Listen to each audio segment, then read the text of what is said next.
നമസ്കാരം. മലയാളികൾ പലതരത്തിലുള്ള കൃഷിരീതികൾ ചെയ്ത് ഒരു തരത്തിൽ ജീവിക്കാൻ വേണ്ടി പാടുപെടുന്ന ഒരു കാലഘട്ടത്തിലാണ് നമ്മളിന്ന് ജീവിക്കുന്നത്. എന്താണെന്ന് വെച്ചാൽ പ്രത്യേകിച്ച് കർഷകരെ സംബന്ധിച്ച് അവർക്ക് ഓരോരോ പരീക്ഷണങ്ങളാണ് ഓരോ കാലത്ത്. കൊക്കോ കൃഷി ചെയ്തു, ആ ഇടയ്ക്ക് അതിൻ്റെ വില ഇങ്ങനെ അങ്ങ് വല്ലാതെ ഫ്ലോപ്പായി പോകും. അല്ലെങ്കിൽ റബ്ബറാണെങ്കിൽ റബ്ബറിന് ഒരു കാലത്ത് ഇപ്പോഴും നമുക്കൊക്കെ അറിയാവുന്നതാണ് 100-300 രൂപ വരെ റബ്ബറിന് വില വന്നതാണ്. വാനില എന്ന് പറഞ്ഞാൽ 3000 രൂപ വരെ വില വന്നൊരു സാധനമാണ്. അതിനൊന്നും ഇപ്പം നമുക്കറിയാം ഈ വിലയുടെ ഏറ്റക്കുറച്ചിലുകൾ ഭയങ്കരമായിട്ട് കർഷകരെ ബാധിക്കുന്നുണ്ട്. ചിലപ്പോഴാണ് നമുക്ക് പ്രതീക്ഷ നൽകിക്കൊണ്ട് ഭയങ്കരമായിട്ട് ഇതിൻ്റെ എല്ലാം വില കൂടും. ഈ പറഞ്ഞ ഓരോ ഉൽപ്പന്നങ്ങളുടെ ഇപ്പോൾ തന്നെ കാപ്പിക്ക് 800 രൂപ വിലയായി. അപ്പം ഭയങ്കര സന്തോഷമായിട്ട് ഇപ്പോൾ എല്ലാവരും കാപ്പി വെക്കുന്നുണ്ട്. പക്ഷേങ്കിൽ അതിൻ്റെ വില കുറഞ്ഞുകൊണ്ടിരിക്കുകയാണ്. കൊക്കോയുടെ വില കുറഞ്ഞു. അപ്പം വലിയൊരു പ്രതിസന്ധിയിലേക്ക് കടന്നു പോകുന്ന ഒരു കാലഘട്ടം എന്ന് വേണമെങ്കിൽ പറയാം. കർഷകർ നമ്മൾ നിരന്തരമായിട്ട് ചെയ്യുന്നതാണ്, ജനഗണമന സ്ഥിരമായിട്ട് ചെയ്യുന്നതാണ് ഈ കർഷകരുടെ പ്രശ്നങ്ങളെപ്പറ്റി ജനമധ്യത്തിൽ അവതരിപ്പിക്കുക, സർക്കാരിന് മുമ്പിൽ കൊണ്ടുവരിക, ഇത്തരം കാര്യങ്ങൾ നമ്മൾ ചെയ്യുന്നതാണ്. ഇപ്പോൾ പറയുന്ന കാര്യം എന്ന് വെച്ചാൽ എൻ്റെ അടുത്തുള്ളത് വളയത്ത് സാലി എന്ന് പറഞ്ഞാൽ നമ്മുടെ എരുമേലിക്കടുത്ത് കൊല്ലമ്പുഴ 70 ഏക്കർ റോഡിൽ താമസിക്കുന്ന സാലി എന്ന് പറയുന്ന ഒരു കർഷകനെ നമുക്ക് പരിചയപ്പെടാം. അദ്ദേഹത്തിനായിട്ട് 450 മൂട് റംബൂട്ടാനാണുള്ളത്. ഈ റംബൂട്ടാൻ്റെ വിലയെപ്പറ്റിയും കാര്യങ്ങളെപ്പറ്റിയും ഇദ്ദേഹം വിശദമായിട്ട് നിങ്ങളോട് സംസാരിക്കും. അദ്ദേഹത്തിൻ്റെ ഭാര്യ എങ്ങനെയാണ്, ചേച്ചിയുടെ പേരെങ്ങനെയാണ്? റോസമ്മ. ഇതാണ് നമ്മുടെ സാലി എന്ന് പറയുന്ന ആൾ. ശ്രീ സാലി, എന്താണ് ശരിക്കും ഞാൻ റബ്ബർ വെട്ടിയിട്ട് 9 വർഷങ്ങൾക്ക് മുമ്പെയാണ് ഞാൻ ഈ റംബൂട്ടാൻ കൃഷിയിലേക്ക് വന്നത്. അന്ന് ന്യായമായ വിലയും കാര്യങ്ങളൊക്കെ ഉണ്ടായിരുന്നു. പക്ഷേ ഇപ്പോഴെന്ന് പറഞ്ഞു കഴിഞ്ഞാൽ അതിൻ്റെ വില പോയെന്നാണ് കച്ചവടക്കാർ പറയുന്നത്. അവർ വന്ന് വലയൊക്കെ ഇട്ടിട്ട് പോയിട്ടുണ്ടെന്നുണ്ടെങ്കിലും ഇതുവരെ എടുക്കാൻ അവർ തയ്യാറാകുന്നില്ല. കാരണം മാർക്കറ്റ് ഇല്ലെന്നാണ് അവർ പറയുന്നത്. ഈ കഴിഞ്ഞ കുറേ വർഷങ്ങളായിട്ട് കുഴപ്പമില്ലാതെ എങ്ങനെയായിട്ട് അവർ വന്നെടുത്ത് പോകുമായിരുന്നു. പക്ഷേ ഇപ്പം എന്ന് പറഞ്ഞു കഴിഞ്ഞാൽ വലിയ പ്രതിസന്ധി എന്ന് പറഞ്ഞു കഴിഞ്ഞാൽ അവർക്ക് വില കിട്ടുന്നില്ല. അതുകൊണ്ട് നമ്മൾ എടുക്കാൻ അവർ തയ്യാറാകുന്നില്ല. അങ്ങനെ മൊത്തത്തിൽ ഒരു സിറ്റുവേഷനിലാണ് ഇപ്പം വന്നിരിക്കുന്നത്. അത് നമുക്ക് എല്ലാ കർഷകർക്കും ഉള്ളൊരു ഇൻഫർമേഷനായിട്ടാണ് ഞാനിത് പറയുന്നത്. എന്നാന്ന് വെച്ച് കഴിഞ്ഞാൽ ഇനിയാണെങ്കിലും ഒത്തിരി കർഷകർ ഇതിലേക്ക് വരുന്നുണ്ട്. ഈ എന്താ പറയുക, റംബൂട്ടാൻ വെച്ച് കഴിഞ്ഞാൽ പ്രത്യേകിച്ച് പ്രശ്നമൊന്നുമില്ല, നമുക്ക് സ്ഥിരമായിട്ട് വരുമാനം കിട്ടുമെന്നൊക്കെ പറഞ്ഞു കണ്ടിട്ട് യൂട്യൂബർമാരും അതുപോലെ തന്നെ ഈ നഴ്സറിക്കാരും ഒരുപാട് തള്ളുന്നുണ്ട്. ഇത് കേട്ട് ഒരുപാട് കൃഷിക്കാർ ഇതിലേക്ക് വരുന്നുണ്ട്. റബ്ബർ വെട്ടിയിട്ട് തന്നെ ആൾക്കാർ ഇതിലേക്ക് വരുന്നുണ്ട്. അപ്പം എനിക്ക് അവർക്ക് കൊടുക്കാനുള്ളൊരു മെസ്സേജ് എന്ന് പറഞ്ഞു കഴിഞ്ഞാൽ ഇനിയാണെങ്കിലും ആൾക്കാർ വെക്കുമ്പം അത് നമ്മൾ ആലോചിച്ചിട്ടേ വെക്കാവുള്ളൂ. ഇനിയുള്ള കാലം മുന്നോട്ട് പോകുന്നത് വാനിലേക്ക് വന്നതും അതുപോലൊക്കെ ഉള്ള ഒരുപാട് കൃഷി എല്ലാവരും പരീക്ഷിച്ചു. ആ പരീക്ഷയിൽ എല്ലാവരും പരാജയപ്പെട്ടു പോയി. ആ ഒരു അവസ്ഥയിലേക്ക് ഇപ്പം പോയിക്കൊണ്ടിരിക്കുകയാണ്. ഈ വർഷം എന്ന് പറഞ്ഞാൽ എടുക്കാൻ ആളില്ലാതെ എങ്ങനെ ഇട്ടപ്പം ഒരുപാട് ഇപ്പം തന്നെ ഞങ്ങളെ ഇവിടെ ഇത് കണ്ടില്ലേ, വലയൊക്കെ ഇട്ടിട്ട് പിന്നെ അവിടെ കിടക്കുന്നതല്ലാതെ എങ്ങനെ ഇതുവരെ ആൾക്കാർ കൊണ്ടുപോകുന്നില്ല. ആ ഇട്ടിട്ട് ഞങ്ങൾക്ക് അഡ്വാൻസ് തന്നിട്ട് പോലും വേണ്ട അവർക്ക് വിൽക്കാൻ പറ്റുന്നില്ല. ആ ഒരു അവസ്ഥയിലേക്കാണ് കാര്യങ്ങൾ പോകുന്നത്. അതുകൊണ്ട് ഇനിയാണെങ്കിലും നമ്മൾ ശ്രദ്ധിക്കേണ്ട ഒരു കാര്യം, എനിക്ക് എൻ്റെ കർഷക സുഹൃത്തുക്കളോട് പറയാനുള്ള കാര്യം എന്നാന്ന് വെച്ച് കഴിഞ്ഞാൽ ഇനിയാണെങ്കിലും ആൾക്കാർ വെക്കണ്ടെന്ന് ഞാൻ പറയുന്നില്ല.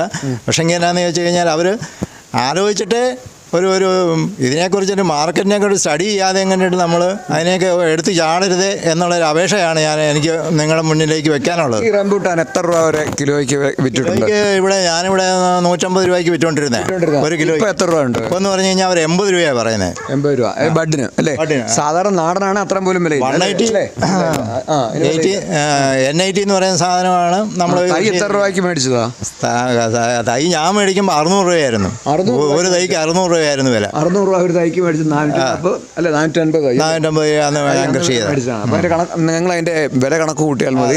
പിന്നെ ഈ എല്ലാവരുടെയും ഒരു കൺസെപ്റ്റ് എന്നാന്ന് ചോദിച്ചു കഴിഞ്ഞാൽ റംബൂട്ടാൻ വെച്ച് കഴിഞ്ഞാൽ പിന്നെ ഒരു പണിയില്ലെന്നുള്ള. പണി എന്ന് പറഞ്ഞു കഴിഞ്ഞാൽ ഇതിന് വളം എന്ന് പറഞ്ഞു കഴിഞ്ഞാൽ ഒരു ആണ്ടിലൊരു 4-5 പ്രാവശ്യം വളമടിക്കണം, ഒരു 3 പ്രാവശ്യം തുരിച്ചടിക്കണം. അങ്ങനെ കുറേ സ്ഥിരമായിട്ട് നമ്മൾ ഈ മൊത്തത്തിലെ കൃഷി ചെയ്ത് കഴിയുമ്പോഴത്തേനും ഒത്തിരി റൂട്ട് കോമ്പറ്റീഷനും അങ്ങനെയുള്ള കാര്യങ്ങളെല്ലാം വരും. അപ്പോൾ അതിന് വേണ്ടിയിട്ട് നമ്മൾ വളം അതുപോലെ കൊടുക്കണം.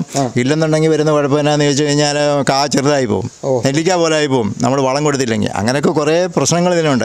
1-2 വീടുകളിൽ അല്ലെങ്കിൽ 4-5 മരം ഉണ്ടെന്നുണ്ടെങ്കിൽ അതിന് വലിയ പ്രശ്നങ്ങൾ വരിക. ഇതെന്ന് പറഞ്ഞു കഴിഞ്ഞാൽ വാസ്റ്റായിട്ട് നമ്മൾ കൃഷി ചെയ്ത് കഴിയുമ്പം വരുന്നൊരു പ്രശ്നം എന്ന് പറഞ്ഞു കഴിഞ്ഞാൽ ഇതിന് കമ്പ് ഉണക്കൽ, ഫംഗസൈഡ്, അങ്ങനെ ഒത്തിരി പ്രശ്നങ്ങളുണ്ട്. ഇതിനെല്ലാം നമ്മൾ തുരിശടിക്കണം, മരുന്നടിക്കണം, അങ്ങനെയുള്ള എല്ലാ പ്രശ്നങ്ങളും ഉണ്ട്. ഇതെല്ലാം ഇതിനകത്ത് നമ്മൾ മീറ്റ് ചെയ്യേണ്ട കാര്യങ്ങളാണ്. അപ്പോൾ അതുകൊണ്ട് തന്നെ എനിക്ക് കർഷക സുഹൃത്തുക്കളോട് പറയാനുള്ളൊരു കാര്യം എന്നാന്ന് വെച്ച് കഴിഞ്ഞാൽ ഇനി ആലോചിച്ചിട്ട് ഇനി ഈ കൃഷിയിലേക്ക് കൃഷി രീതികൾ ആളുകൾ ഇറങ്ങാവുള്ളൂ എന്നാണ് എനിക്ക് പറയാനുള്ളൊരു കാര്യം. നമ്മൾ ഈ തേയില പോലുള്ള ഉൽപ്പന്നങ്ങൾക്കല്ലാതെ മിക്ക സാധനങ്ങൾക്കും വിലയ്ക്ക് ഏറ്റക്കുറച്ചിലുണ്ട്. ഇപ്പോൾ ഇഞ്ചി ആണേലും അല്ലേ, ശരിയല്ലേ?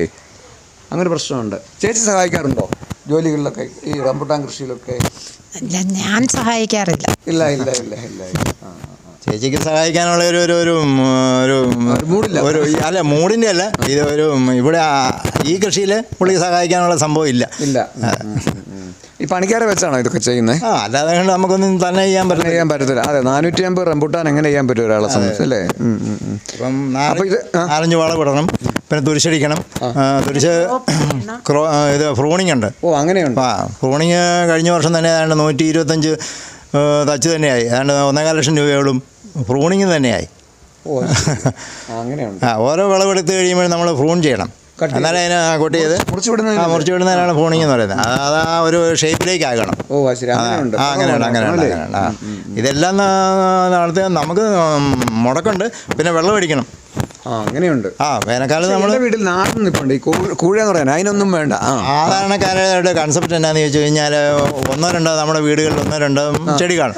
അതിന് പ്രത്യേകിച്ച് ആരും ഒന്നും ചെയ്യേണ്ട കാര്യമില്ല. അത് എവിടുന്നേലുമൊക്കെ വെള്ളമൊക്കെ വളമൊക്കെ മേടിച്ച് അത് കിട്ടിക്കോളും. അന്നേരം അത് നാടനായിരിക്കും. അതിന് ചിലപ്പോൾ 4000 രൂപ 5000 രൂപ ഒക്കെ കിട്ടുമായിരിക്കും ഒരു മരത്തേന്ന്. അന്നേരം അത് അനുസരിച്ചാണ് ആൾക്കാർ ഇത് കൗണ്ട് ചെയ്യുന്നത്. അതൊന്നും നമുക്ക് എനിക്ക് ഒരു 2 മരത്തേന്നായിട്ട് ഒരു 10-12 രൂപ. അന്നേരം എല്ലാവരും കണക്ക് കൂട്ടും. പിന്നെ 100 വെക്കുകയാണെന്നുണ്ടെങ്കിൽ പ്ലാവ് പോലെ ഇത് നടക്കത്തില്ല, ഇതുമായിട്ട് പറ്റത്തില്ല. അപ്പോൾ പ്രത്യേകം ശ്രദ്ധിക്കുക. ഈ റംബുട്ടാൻ വിൽപ്പന ഇത് മാർക്കറ്റാണ് ഇപ്പോഴത്തെ ഏറ്റവും വലിയ വിഷയം. മാർക്കറ്റാണ് ഏറ്റവും. ഇത് പിന്നെ നമ്മൾ എന്തെങ്കിലും വേണമെങ്കിൽ ഉൽപ്പാദിപ്പിക്കാൻ പറ്റും. പക്ഷേ ഇത് മൂവ് ആകുന്നുണ്ടെന്നുണ്ടെങ്കിൽ നമുക്ക് ഇവിടുന്ന് എടുത്തുകൊണ്ട് പോകുള്ളൂ. കച്ചവടക്കാരാണെന്നുണ്ടെങ്കിൽ നമ്മളോട് മേടിച്ച് കഴിഞ്ഞ് കഴിഞ്ഞാൽ അവർക്ക് ഒന്ന് അങ്ങോട്ട് മൂവ് ആകുന്നുണ്ടെന്നുണ്ടെങ്കിൽ അവർക്ക് ഇങ്ങോട്ട് ഒന്ന് എടുത്തുകൊണ്ട് പോകാനൊക്കത്തുള്ളൂ. ഇപ്പം തന്നെ എന്ന് പറഞ്ഞു കഴിഞ്ഞാൽ ഇപ്പം ഞങ്ങളുടെയൊക്കെ വലയിട്ടിട്ട് ഇപ്പോൾ 1 മാസമായിട്ട് അങ്ങോട്ട് എടുത്തുകൊണ്ട് പോകുന്നില്ല. അവർ പറയുന്നത് എന്നാന്ന് വെച്ച് കഴിഞ്ഞാൽ മാർക്കറ്റ് ഇല്ല എന്ന്. അപ്പോൾ അവർക്ക് നഷ്ടം. അവർ അഡ്വാൻസ് തന്നു, നമുക്ക് അഡ്വാൻസ് തരും. പക്ഷേ എന്നാ അവർക്ക് നഷ്ടം.